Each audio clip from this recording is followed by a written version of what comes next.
Welcome to all my new mini blog Santiniketan day 2। আর সেদিন সকালে আমরা ব্রেকফাস্ট সেরেই চলে গেছিলাম শান্তিনিকেতনের সরুল রাজবাড়িতে।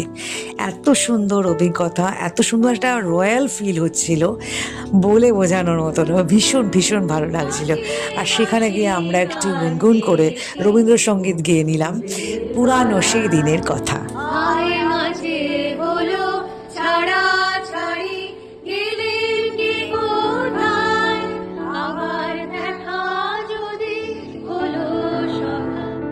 এরপর আমরা চলে গেছিলাম সৃজনী শিল্পগ্রামে।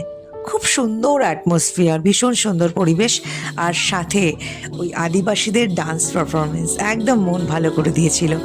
আর আমরাও সেখানে একটু যোগ দেবো না তা হতে পারে নাকি, তাই তাদের সাথে আমরাও একটু তালে তাল মিলিয়ে নিলাম, পায়ে পা মিলিয়ে নিলাম।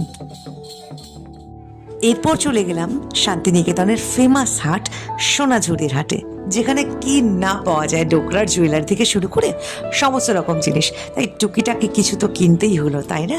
এরপর আলাপ হলো ওখানে একজন শিল্পীর সাথে। এত সুন্দর তার বাঁশির সুর, আমি কিছুক্ষণের জন্য দাঁড়িয়ে পড়লাম, মগ্ন হয়ে গেছিলাম আসলে। এরপর আমরা সোজা লাল মাটির রাস্তা ধরে চলে গেলাম বনবিথির হেসেলের দিকে, যেখানে আমরা দুপুরের খাবারটা খাবো। আর যেতে যেতে গান হবে না তা হয়? এটা যে লাল মাটির রাস্তা। হাতের সময় বড় কম, পরের দিনেই বাড়ি ফেরা, তাই সেদিনই কোপাই নদীর তীরে ঘুরতে চলে গেলাম। সেখান থেকে ঘুরে আমরা মা কঙ্কালী মায়ের মন্দিরে পুজো দিতে গেছিলাম। আর এটি হলো সতীর 51টি পীঠের মধ্যে একটি পীঠ। এরপর আমরা সন্ধ্যা আরতিও দেখলাম। ব্যাস, তারপর ফিরে আসলাম হোটেলে, আর পরের দিন বাড়ি ফেরা।